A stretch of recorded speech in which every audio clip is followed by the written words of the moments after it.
इसे राजनीति का तकाजा कहें या मौके पर चौका, भारत में लेफ्ट की राजनीति से एक बड़ी हलचल सामने आई है। हुआ ये कि मार्क्सवादी कम्युनिस्ट पार्टी सीपीएम की आगामी 24वीं कांग्रेस के लिए तैयार किए गए राजनीतिक प्रस्ताव ने केरल की राजनीति में एक नया विमर्श छेड़ दिया है। इस प्रस्ताव में कहा गया है कि नरेंद्र मोदी के नेतृत्व वाली सरकार को फासिस्ट या नियो फासिस्ट नहीं कहा जा सकता। अब सीपीएम के इस रुख को लेकर कांग्रेस और भारतीय कम्युनिस्ट पार्टी सीपीआई ने कड़ी आपत्ति जताई और इसे बीजेपी के प्रति नरम रुख अपनाने की रणनीति बताया है।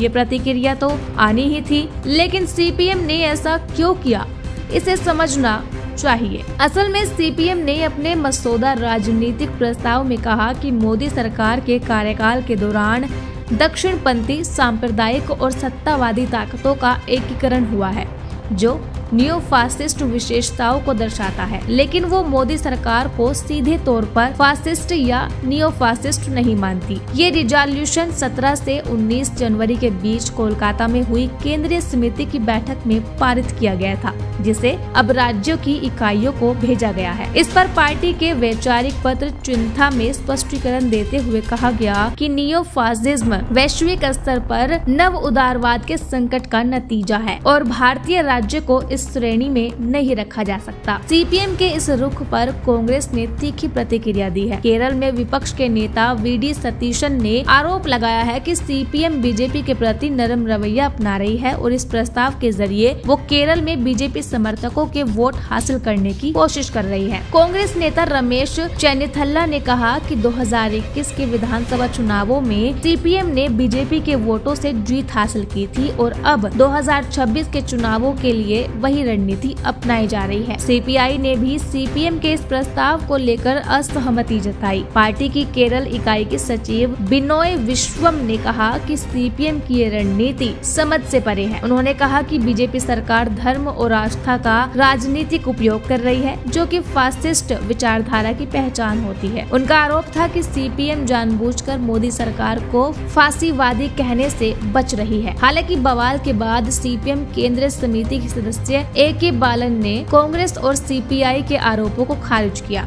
उन्होंने कहा कि पार्टी ने कभी भी मोदी सरकार को फासिस्ट करार नहीं दिया और ये रुख पहले से ही स्पष्ट है। बालन ने कहा, अगर देश में वास्तव में फांसीवाद आ जाता है तो उसकी राजनीतिक संरचना ही बदल जाएगी। हम मानते हैं कि बीजेपी सरकार सत्तावादी है और उसके शासन में नियो फासिस्ट प्रवृत्तियां हैं, लेकिन ये फांसीवादी शासन नहीं है। एक्सपर्ट का कहना है कि केरल में बीजेपी के प्रति सहानुभूति रखने वाले वोटर्स का एक धड़ा है जो कांग्रेस को नहीं पसंद करता है। सीपीएम की नजर उस पर भी है। सीपीएम के इस नए राजनीतिक प्रस्ताव के पीछे और क्या रणनीति है, ये जल्द ही क्लियर हो जाएगा। लेकिन कांग्रेस और सीपीआई के विरोध से साफ है कि लेफ्ट की अंदरूनी राजनीति में इस पर गंभीर मतभेद उभर आए हैं। अब देखना ये होगा कि 2026 के विधानसभा चुनावों में ये रिजोल्यूशन किस तरफ ले जाता है। चुनावों की बात करें तो 2021 में वाम मोर्चा एलडीएफ ने 140 में से 99 सीटें जीतकर सत्ता बरकरार रखी, जबकि कांग्रेस के नेतृत्व वाले यूनाइटेड डेमोक्रेटिक फ्रंट